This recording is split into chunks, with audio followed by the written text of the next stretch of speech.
పరిశుద్ధ నామానికి మహిమ కలుగును గాక.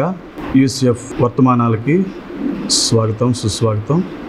వీక్షిస్తున్న ప్రియ దేవుని బిడ్డలందరికీ ప్రభువైన యేసుక్రీస్తు నామములో హృదయపూర్వక వందనాలు తెలియజేస్తూ ఉన్నాను. అలాగనే ఈ కార్యక్రమాన్ని స్పాన్సర్ చేస్తున్నటువంటి ప్రియ దైవజనులు యూసీఎఫ్ మండల ప్రెసిడెంట్ గారు రెవరెండ్ కె కృపారావు గారికి ప్రత్యేకమైన వందనాలు, ఫ్యామిలీకి అందరికీ ప్రత్యేకమైన వందనాలు తెలియజేస్తూ ఉన్నాను. ప్రియ దేవుని బిడ్డలారా, ఈ యొక్క ప్రత్యేకమైన సమయంలో కొద్ది నిమిషాలు దేవుని బైబిల్ గ్రంథంలో నుండి ప్రత్యేకమైనటువంటి సందేశాన్ని మనము విందాం. పరిశుద్ధ గ్రంథంలో నుండి మత్తయి సువార్త 15వ అధ్యాయము 21వ వచనం నుండి 28వ వచనం వరకు ఈ సమయంలో మనం వాక్య ధ్యానం చేసుకుందాం. యేసు అక్కడ నుండి బయలుదేరి తూరు సిదోనుల ప్రాంతమునకు వెళ్ళగా, ఇదిగో ఆ ప్రాంతము నుండి కనాను స్త్రీ ఒకటి వచ్చి, ప్రభువా, దావీదు కుమారుడా, నన్ను కరుణింపుము అని యేసయ్యను వేడుకుంటుంది. యేసుక్రీస్తు వారు తూరు సిదోనుల ప్రాంతంకి వచ్చాడనేటువంటి వార్త విన్నప్పుడు ఆ ప్రాంతము చుట్టుపక్కలలో ఉన్నటువంటి కనాను స్త్రీ ఒకటి తన కుటుంబంలో తన యొక్క సమస్యను చెప్పుకోవడానికి, తన జీవితంలో ఉన్నటువంటి అనేకమైనటువంటి పరిస్థితులను చక్కబెట్టుకోవడానికి ఆ కనాను స్త్రీ యేసయ్య వద్దకు వచ్చింది. ప్రియ దేవుని బిడ్డలారా, యేసయ్య తూరు సిదోనుల ప్రాంతంకు వెళ్ళినప్పుడు అక్కడ ఉన్నటువంటి ఆ ప్రాంతంలో ఉన్నటువంటి కనానీల స్త్రీ ఆమె ఆయన యొద్దకు వచ్చి, దావీదు కుమారుడా, నన్ను కరుణింపుము అని వేడుకుంటూ ఉంది. ఈరోజు మనము గమనిస్తూ ఉన్నట్లయితే దేవుని యొద్ద మొరపెడుతున్నటువంటి మన జీవితంలో దేవుని యొద్ద ప్రార్థన చేస్తూ విజ్ఞాపనల చేత, యాచనల చేత అనేక విషయాలను మనము ఆయన సముఖంలో పెడుతూ ఉంటాం. ఈ ప్రార్థన, విజ్ఞాపన, విన్నపములను మనము దేవునికి తెలియజేస్తూ ఉన్నప్పుడు ఆయనని ఎంతగానో వేడుకుంటాం. ఈ యొక్క భావాన్ని మనం పరిశీలన చేస్తూ ఉన్నప్పుడు ప్రియ దేవుని బిడ్డలారా, ఈమె యేసయ్య ఆ ప్రాంతంలో ఉన్నాడని తెలియగానే శరవేగంతో వచ్చింది, పరుగు పరుగున వచ్చింది. యేసయ్య యొద్దకు వస్తే తప్పనిసరిగా తన సమస్య తీర్చబడుతుంది అనేటువంటి వాస్తవాన్ని గమనించింది. ఇక్కడికి వచ్చి అంటుంది, దావీదు కుమారుడా, నన్ను కరుణించమని వేడుకుంటుంది. ఇంతకు ప్రియ దేవుని బిడ్డలారా, ఆమెకు వచ్చిన సమస్య, ఆమెకున్నటువంటి ఆ పరిస్థితి ఏమిటని మనం పరిశీలన చేస్తే గనక, తన కుమార్తెకు దయ్యము పట్టి బహుగా బాధపడుచున్నదని కేకల వేస్తూ ఉంది. చూడండి, తనలో ఉన్నటువంటి ఆ ఆందోళనకి, తనలో ఉన్నటువంటి సమస్యకి గల కారణం ఏమిటంటే, యేసయ్య దగ్గరకు వచ్చి వేడుకోవడానికి గల కారణం ఏమిటంటే, తన కుమార్తెకు దయ్యము పట్టి ఆమె అంట బహు కేకల వేస్తూ ఉందంట. ఈ విషయాన్ని యేసయ్య యొద్ద పెట్టి, ఈ దయ్యము పట్టినటువంటి తన యొక్క కుమార్తెను బాగు చేయించుకోవాలని, చక్కగా ఆరోగ్యవంతురాలుగా మార్చుకోవాలని తను ఎంతగానో ప్రియ దేవుని బిడ్డలారా యేసయ్య యొద్ద వేడుకుంటాం. దావీదు కుమారుడా, కరుణించుము అని కేకలు వేయడం మనం చూస్తున్నాం. నిజమే, ఈరోజు అనేకమైన పరిస్థితులు మన కుటుంబాలలో చెలరేగుతూ ఉన్నాయి. అనేకమైనటువంటి గందరగోళ పరిస్థితులు మనకు ఎదురవుతూ ఉన్నాయి. అనేకమైనటువంటి ప్రియ దేవుని బిడ్డలారా, సతమతం అయిపోతున్నటువంటి పరిస్థితుల యొక్క ప్రభావం వలన ఎంతగానో మనం కృంగిపోతూ ఉన్నాం. అయితే దావీదు కుమారుడా, నన్ను కరుణించు అని వేడుకోగలిగినటువంటి వారముగా మనం ఉన్నటువంటి పరిస్థితులలో నా దేవుడు ఆ సమస్యలను పరిష్కరించగలడని, ఆ సమస్యలన్నిటిపైన ఆయనకు అధికారం కలదని మనము ఎరిగి ఉన్నటువంటి మన జీవితంలో ప్రియ దేవుని బిడ్డలారా, ఆయన యొద్దకు వచ్చి పరిష్కారాన్ని ఎత్తుకోగలిగితే గనక పరిష్కరించే దేవుడు ఈరోజు మనతో కూడా ఉన్నాడు. ఆమె కనానీల స్త్రీ అంట, కనాను స్త్రీ అంట. ఆమె ఎక్కడ నుండో వచ్చింది, తూరు సిదోనుల ప్రాంతంలో యేసయ్య ఉన్నాడు అని. వచ్చి రావడంతోనే తన సమస్యను యేసయ్య యొద్ద పెట్టాలని, యేసయ్య యొద్ద పెట్టి తన జీవితాన్ని బాగు చేసుకోవాలని, తన కుమార్తెను బాగుపరచుకోవాలని ఎంతగానో బ్రతిమిలాడుకోవడం అక్కడ మనం చూస్తూ ఉన్నాం. ఇక్కడ ఈ భాగాన్ని మనం పరిశీలన చేస్తూ ఉంటే, కుమార్తె దయ్యము పట్టి బహు వేదన పడుచు బాధపడుచున్నదని కేకల వేసెను అంట. అయితే ప్రియ దేవుని బిడ్డలారా, ఇక్కడ జరిగిన సంఘటన ఏమిటంటే, అందుకు ఆయన ఆమెతో ఒక్క మాట అయినను చెప్పలేదు. ఇదేంటి విచిత్రముగా లేదు? ఎందుకంటే బాధ ఉందని బాధ తీర్చగలిగిన వాని వద్దకు వస్తే, రోగం ఉందని రోగాన్ని నయం చేయగలిగిన వాని వద్దకు వస్తే, సమస్య ఉందని సమస్యను పరిష్కరించగలిగిన వాని వద్దకు వస్తే, ఈమె బాధంతా ఈమె గోడంతా చెప్పుకున్న తర్వాత ఇప్పుడు ఆయన ఒక మాట అయినను పలకలేదు అంట, చెప్పలేదు అంట. ప్రియ దేవుని బిడ్డలారా, ఈ భాగంలో మనం గమనిస్తున్నట్లయితే కనుక జాగ్రత్తగా ఈ వాక్యాన్ని మనం పరిశీలన చేయాలి. సమస్యను పరిష్కరించగలిగిన వాని వద్దకే వచ్చింది, రావాల్సిన ప్రదేశానికి వచ్చింది, సరైన వాని వద్దకే వచ్చింది. తన జీవితంలో ఎవ్వరూ తీర్చలేనటువంటి సమస్యను పరిష్కరించుకోవడానికే వచ్చింది. కానీ ఆ బాధ చెప్పినప్పుడు ఆయన ఒక మాట అయినను పలకలేదంట. నిజమే, దేవుని మందిరానికి మనం ఎన్నో విషయాలతో, ఎన్నో బాధలతో, ఎన్నో సమస్యలతో, రోగములతో, కుటుంబ వేదనలతో, ప్రియ దేవుని బిడ్డలారా, ఒకటి కాదు రెండు కాదు, చాలా సమస్యలతో మనం దేవుని వద్దకి ఆయన మందిరానికి వస్తూ ఉంటాం. ఈరోజు క్రైస్తవుల పరిస్థితి ఎలా అయిపోయిందంటే, రావడంతోనే ఇన్స్టెంట్లో కార్యాలు జరిగిపోవాలని ఆలోచిస్తున్నారు. ఇన్స్టెంట్లోనే అంటే వచ్చిన వెంటనే అద్భుతాలు జరిగిపోవాలి, వచ్చిన వెంటనే కార్యాలు సఫలమైపోవాలని అనుకుంటున్నారు. ఈ విశ్వాసము సరైనది కాదు అని నేను అంటాను. ఎందుకు అంటే, ఒక డాక్టర్ గారి వద్దకు వెళ్ళినప్పుడు తన జీవితంలో తనకు వచ్చిన రోగాన్ని క్షుణ్ణంగా డాక్టర్ గారికి చెబితేనే, చెప్పిన తర్వాత ఆయన దాని గురించి విచారణ చేసుకొని ఏ విధంగా దీనికి ట్రీట్మెంట్ చేయాలో ఆయన చేయగలుగుతాడు. వెళ్ళి కూర్చోగానే డాక్టర్ గారు నాకు బాధ ఉందని చెప్పేసి మెలకుండగా ఉంటే ఆ సమస్య పరిష్కారం కాదు. ఇక్కడ జరిగిన సంఘటనను ప్రియ దేవుని బిడ్డలారా మనం గమనిస్తున్నట్లయితే, ఈమె చెప్పిన తర్వాత కూడా ఆయన ఏమీ మాట్లాడలేదంట. మాట్లాడలేనటువంటి ఆయన ఏదన్నా చెబుతాడేమో నేను వినటానికి ఆశపడుతున్నటువంటి ఈమె జీవితంలో నిరాశవాదం ఎదురైంది. నా ప్రియ దేవుని బిడ్డలారా గమనించండి, దేవుని వద్దకు వచ్చి నువ్వు నిరాశపడుతున్నావు. ఎందుకు? రాగానే నా కార్యం జరగలేదని, కుమారుడికి జాబ్ రాలేదని, కుమార్తెకి వివాహం అవ్వలేదని, నా భర్తకి ప్రమోషన్ రాలేదని, నేను చేస్తున్న వ్యాపారంలో లాభం లేదని, ఇంకా అనేకమైనటువంటి పనులలో మాకెందుకు కలిసి రావటం లేదని అనుకుంటున్నటువంటి నీ జీవితంలో నీవు నిరీక్షించగలిగి వేచి చూడవలసినటువంటి సమయము ఉందనేటువంటి విషయాన్ని మనము ఇక్కడ పర్టికులర్గా జ్ఞాపకం చేసుకోవాలి. విశ్వాస జీవితంలో విశ్వాసపు యొక్క కొలత లెక్కలేనిది. తను రావడంతోనే తన సమస్యను చెప్పుకోగలిగి, దావీదు కుమారుడా నన్ను కరుణించయ్యా అంటూ బాధపడుతూ వేదన పడుతూ తన కుమార్తె దయ్యము పట్టి బాధతో కేకల వేస్తూ ఉందంట.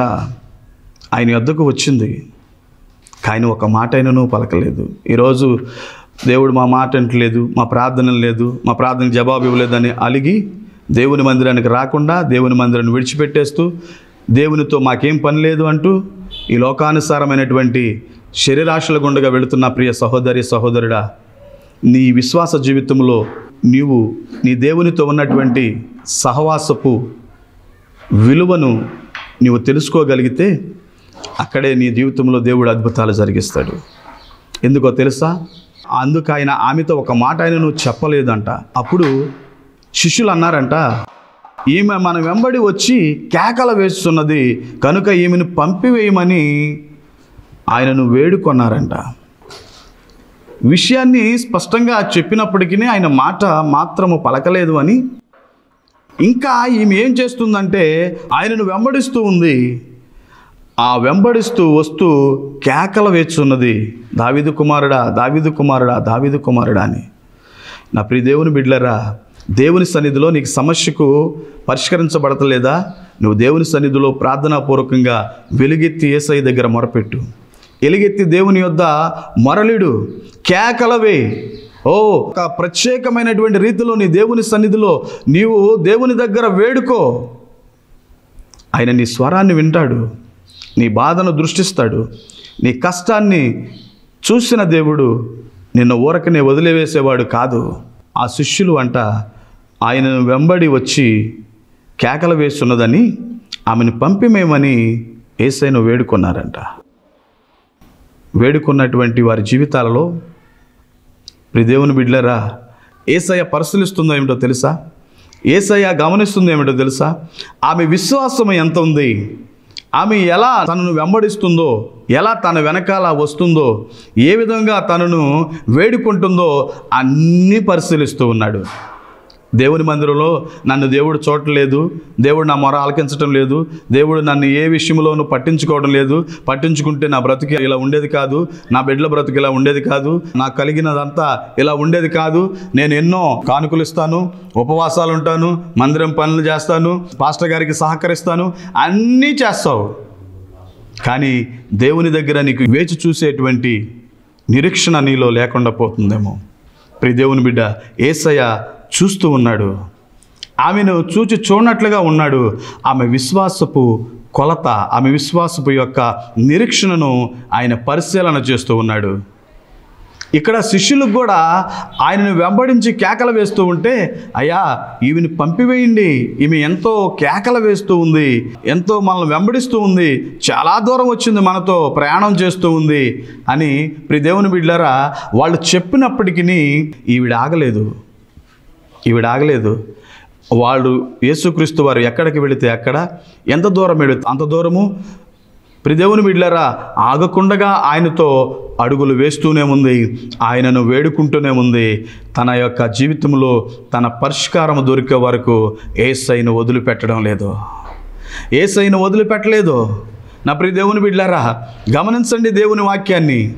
ఇదిగో ఆయన తూరు సిదోనుల ప్రాంతానికి వచ్చాడని వార్త విన్నటువంటి ఆ కనాన్య స్త్రీ తన సమస్యను పరిష్కరించుకోవడానికి పరుగున వచ్చింది యేసయ్య వద్దకు వచ్చి తన జీవితంలో ఉన్నటువంటి సమస్యను వెళ్ళబుచ్చింది.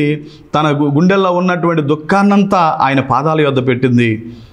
ఆయన ఒక మాట ఆయనను పలకలేకపోయినప్పుడు చాలా నిరాశావాదంతో కృంగిపోయినటువంటి తన జీవితంలో తన విశ్వాసాన్ని ఎక్కడా విడిచిపెట్టుకోలేదు, తన నమ్మికను ఎక్కడా విడిచిపెట్టలేదు. యేసయ్యను వెంబడించడం మానలేదు. ఈరోజు నువ్వు మానేస్తున్నావా? నీ జీవితంలో ఒక సమస్యకు పరిష్కారం దొరకలేదని, నేను ఉపవాసం చేశాను పరిష్కారం దొరకలేదని, నేను కానుకలు ఇస్తూ వచ్చాను, నేను మందిర పనులు చేస్తూ ఉన్నాను, ఇలా రకరకాలైనటువంటి వాటిలో ప్రియ దేవుని బిడ్డ నీవు నడుస్తూ ఉన్నప్పటికీ సమస్య పరిష్కరించలేదనుకుంటున్నావేమో. నీ దేవుడు చూస్తున్నాడని నీకు తెలుసా? నీ దేవుడు నీ మొరను ఆలకిస్తున్నాడు అనేటువంటి విషయం నీకు తెలుసా? నీ దేవుడు నీ సమస్యను పరిష్కరించడానికే ఆయన వేచి చూస్తున్నాడు, ఒక సమయం కొరకు అనేటువంటి విషయం మీకు తెలుసా? తెలిస్తే గనక ఇదిగో యేసయ్యను ఆమె వెంబడించింది, విడిచిపెట్టలేదు. నీవు ఈరోజు ఆయనను వెంబడిస్తావు, నువ్వు ఆయనను విడిచిపెట్టవు. ఎందుకంటే మన దేవుడు సర్వశక్తి కలిగినవాడు, సర్వోన్నతుడైనటువంటి దేవుడు.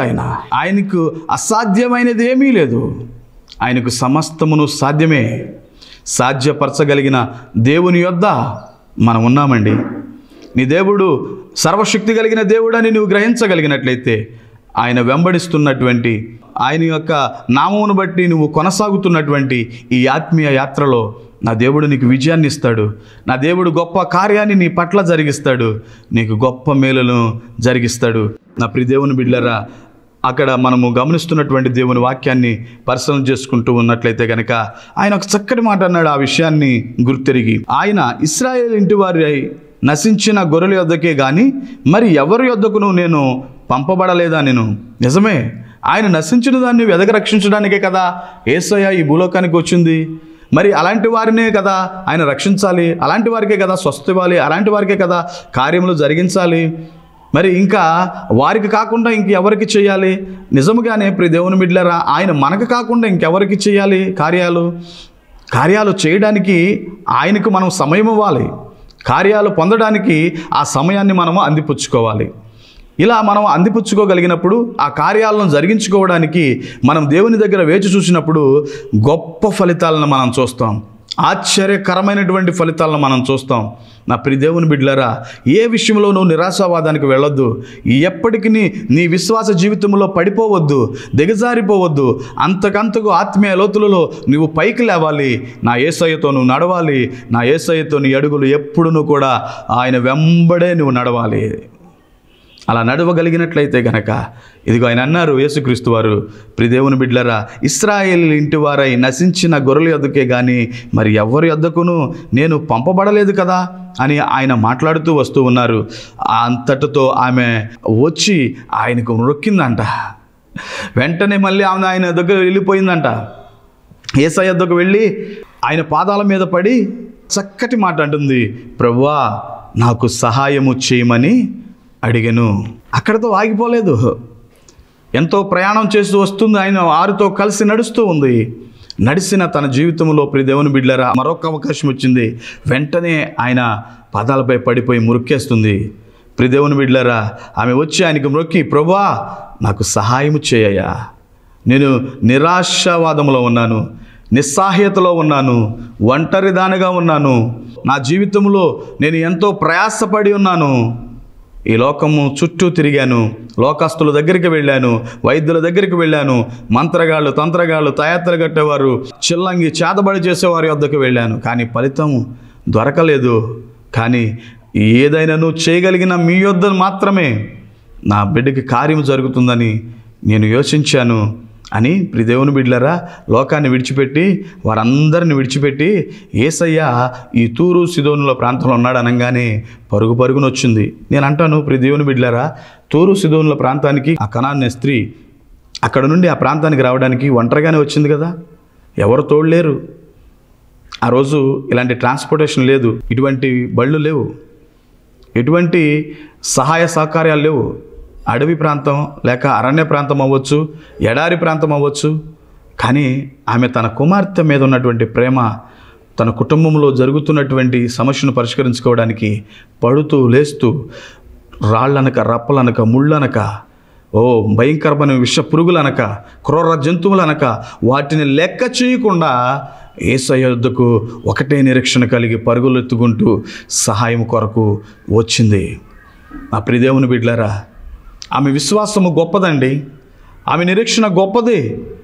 ఇదిగో ఆయనను వెంబడిస్తూ ఆయన యొద్ద గొప్ప కార్యము పొందాలని, తన జీవితంలో సమస్యను పరిష్కరించుకోవాలని, తన జీవితంలో గొప్ప కార్యాన్ని తన బిడ్డ ద్వారా చూడాలని ఆమెకు ఉన్నటువంటి ఆశ. తన ఒక్కగాని ఒక కుమార్తె ఎంతో వేదన పడుతూ ఉంది, ఎంతో నలిగిపోతూ ఉంది. ఆ కుమార్తెను ఎలాగైనా రక్షించుకోవాలి, ఆ కుమార్తెకి ఎలాగైనా సరే బాగు చేయించుకోవాలనేటువంటి తాపత్రయం, ఆశ ఎలాంటి మార్గంలో వస్తుందో ఆమె ఆలోచించలేదు. యేసయ్య దగ్గరకు వెళ్ళాల్సిందే, నా సమస్యను పరిష్కరించుకోవాల్సిందే అని ఆమె ఒక గొప్ప నిర్ణయాన్ని తీసుకుంది. ఆయన వద్దకు రెండోసారి అవకాశం దొరికింది. అంటుంది, ప్రభువా నాకు సహాయం చేయయ్యా, నాకు సహాయం చేయయ్యా. నా ప్రియ దేవుని బిడ్డలారా, ఆయనే మన దేవుడు, ఆయనే మన రక్షకుడు. ఆయన నామం ద్వారానే మనకి రక్షణ ఉంది, ఆయన ద్వారానే గొప్ప పాప క్షమాపణ దొరుకుతుంది.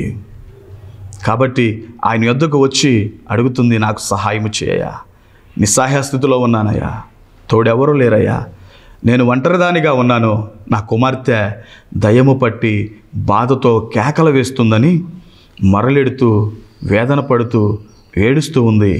నా ప్రియ దేవుని బిడ్డలారా, మన సమస్య ఏదైనా, మన జీవితంలో ఎదురవుతున్న పరిస్థితులు ఎలా ఉన్నా యేసయ్యను వెంబడిస్తూనే ఉండాలి, ఆయన సన్నిధిలో అడుగుతూనే ఉండాలి. మన ప్రాణము పోకడ ఆయన రాకడ పర్యంతము ఆయన సన్నిధిలో మనము నిలవబడి మన జీవితంలో కార్యము సఫలపరచబడే వరకు, అది పొందే వరకు అవిశ్రాంతముగా మనం దేవుని సన్నిధిలో ప్రార్థన చేయాలి. ఏదో దేవుని మందిరానికి వచ్చాం, పాస్టర్ గారికి చెప్పాం, సమస్య పరిష్కరించబడింది అని ఇంటికి వెళ్ళిపోతాం. తర్వాత నీ పనుల్లో నీవు ఉంటావు, ప్రార్థన నిర్లక్ష్యం చేస్తావు. ఆ ప్రార్థన నిర్లక్ష్యం నీ జీవితంలో ప్రార్థన జవాబు రాలేనప్పుడు, ప్రార్థన ద్వారా నువ్వు ఫలాన్ని పొందలేనప్పుడు ఇప్పుడు నిరాశావాదంలోనికి వస్తావు. కారణం ఏమిటంటే నీ పక్కనే అపవాది కూడా ఉండి నిన్ను ఆ రీతిగా వాడుకుంటాడు. చూసావా, నువ్వు ప్రార్థన చేసినా నీ ప్రార్థన ప్రతిఫలం రాలేదు, నీ దేవుడు నీ మాట వినలేదు, ఇంకా నువ్వు మందిరానికి వెళ్తావు ఎందుకు, మీ పాస్టర్ గారు ఏది చెబుతా అది చేస్తావు, ఇంత చేసినా నీకు దొరికింది ఏమిటి అనేటువంటి నిరాశావాదంలోనికి వాడు నడిపిస్తాడు. కారణం వాడికి ఎక్కడ అవకాశం దొరికిద్దా అని మన పక్కనే కాచు కూర్చుంటాడు. నా ప్రియ దేవుని బిడ్డలారా, అలాంటి నిరాశావాదంలోనికి వెళ్లకుండా దేవుని యొద్ద మనము సూటిగా ఆయన పాదాలు పట్టుకొని, నువ్వు నన్ను కరుణించాల్సిందే ప్రభువా. యాకోబు ఆ రాత్రంతా ఆయనతో గోజాడాడు, ఫలాన్ని పొందాడు. నువ్వు దేవుని సన్నిధిలో నీవు ఫలాన్ని పొందాలి అంటే నా దేవునితో నీవు ప్రత్యేకమైనటువంటి రీతిలో ఆయన సన్నిధిలో ప్రార్థన పూర్వకంగా గోజాడుతూనే ఉండాలి.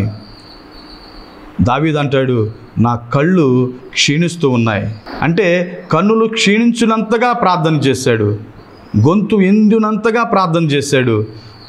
తనలో శరీరంలో ఉన్నటువంటి ఎముకలన్నీ బక్క చిక్కిపోయి ఒంటికి అంటుకునేలాగా ప్రార్థన చేశాడు. తన ప్రార్థన ఎన్నడూ మర్చిపోలేదు కాబట్టే అతడు నన్ను ప్రేమిస్తున్నాడు గనక నేను అతను తప్పిస్తాను అని మాట్లాడతాడు. అప్పుడు దేవుని బిడ్డలారా, దేవునిని మనం ఎంత ప్రేమిస్తామో, ఎంత దేవునితో మనము సహవాసం చేస్తామో, ఎంత ఆయనను వెంబడిస్తామో, నా దేవుడు సహాయం చేసే దేవుడు, నా దేవుడు నీకు మేలు చేసే దేవుడు, కీడును తొలగించే దేవుడు, శాపాలను ఆశీర్వాదకరంగా మార్చేవాడు, నిందలను గొప్ప పూదండగా మలిచి నీ మెడలో వేసే దేవుడు. నా దేవునికి అసాధ్యమైనది ఏమీ లేదు. ఈరోజు మనం నేర్చుకుంటున్న ఈ మత్తయి సువార్త 15వ అధ్యాయంలో ఉన్నటువంటి కొన్ని ముఖ్యమైనటువంటి ఒక ప్రత్యేకమైనటువంటి రీతిలో పరిశుద్ధాత్ముడు నీతో నాతో మాట్లాడుతూ ఉన్నాడు. నీవు యేసయ్యను వెంబడిస్తున్నటువంటి నీ విశ్వాస జీవితంలో నువ్వు అలసిపోతున్నావేమో, ఆగిపోయావేమో, అలాగే నిలబడిపోతున్నావేమో, ఇక చాలులే అనుకుంటున్నావేమో, ఇది నా జీవితంలో ఇంకా నేను చేయలేను అనుకుంటున్నావేమో. ప్రియదేవుని బిడ్డ, కనానే స్త్రీ ఆమె అలా అనుకోలేదు. తన సమస్య పరిష్కరించుకోగలిగేలాగా, తన జీవితంలో తనకు ఎదురైనటువంటి ఆ పరిస్థితులను చక్కబెట్టుకోవడానికి, తన కుమార్తెను బ్రతికించుకోవడానికి తను చేసిన ప్రయత్నం ఎన్నడూ విఫలము కాలేదు. ఆయనకు మొక్కి అంటుంది, నాకు సహాయము చెయ్య అనగానే, ప్రియ దేవుని బిడ్డలారా చూడండి, అక్కడ చక్కటి మాట అంటాడు. అందుకు యేసు, అమ్మా నీ విశ్వాసము గొప్పదే, నీ విశ్వాసము గొప్పదే, నీవు కోరినట్టే నీకు అవునుగాక అని ఆమెతో చెప్పగానే ఆ గడియలోనే ఆమె కుమార్తె స్వస్థత పొందింది. దేవునికి మహిమ కలుగునుగాక. ప్రియ దేవుని బిడ్డలారా చూడండి, ఆమె రెండోసారి అవకాశం వచ్చింది.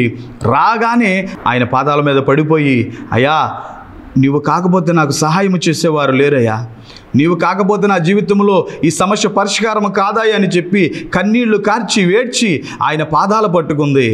యేసయ్య తన కన్నీళ్లను చూసి, తన వేదనను చూసి, పరిస్థితులన్నిటిని గమనించుకొని తనకు ఖచ్చితమైనటువంటి పరిష్కారాన్ని చూపెట్టాడు. అంత మాత్రమే కాదు, ఆయన చక్కగా అంటున్నాడు, అమ్మా నీ విశ్వాసం గొప్పది. ఇలాంటి విశ్వాసం ప్రియ దేవుని బిడ్డలారా మన జీవితంలో కనపరుచుకోగలుగుతున్నామా? ఇలాంటి విశ్వాస జీవితాన్ని మన జీవితంలో కొనసాగించగలుగుతున్నామా? కుమారుడికి వివాహం అవుతుందని మొక్కుకొని వివాహం జరగబోతే అలుగుతావు, మీ ఇంటిలో కుమార్తెకు గర్భఫలం రాబోతే అలుగుతావు, జాబ్ రాకపోతే అలుగుతావు, వాహనం కొంటే మంచిగా తిరగబోతే అలుగుతావు. ఇవన్నీ ప్రియ దేవుని బిడ్డలారా మన చేతుల్లో మనం చేయవలసిన పనులు ఇవి. మనం కష్టపడుతూ మనం చేస్తూ దేవుని యొద్ద అడిగి ఆయన యొద్ద మనం పెట్టి వీటి ద్వారా విజయాన్ని కలగజేయు ప్రభువా అని మనం అడగాల్సిన పరిస్థితుల్లో అనుకోగానే జరిగిపోవాలి, అనుకోగానే అన్నీ మన ఒడిలోకి రావాలి. అంత మాత్రమే కాదు, ఇంకా విచిత్రాలుగా ఈరోజు విశ్వాస జీవితంలో అడుగుతున్నటువంటి వారు చాలామంది ఉన్నారు. ఏదైనాను నా యేసయ్య ఇవ్వగలగడానికి ఆయనకు ఏమాత్రము ప్రియ దేవుని బిడ్డలారా ఆయనకు అసాధ్యమైనది ఏమీ లేదు.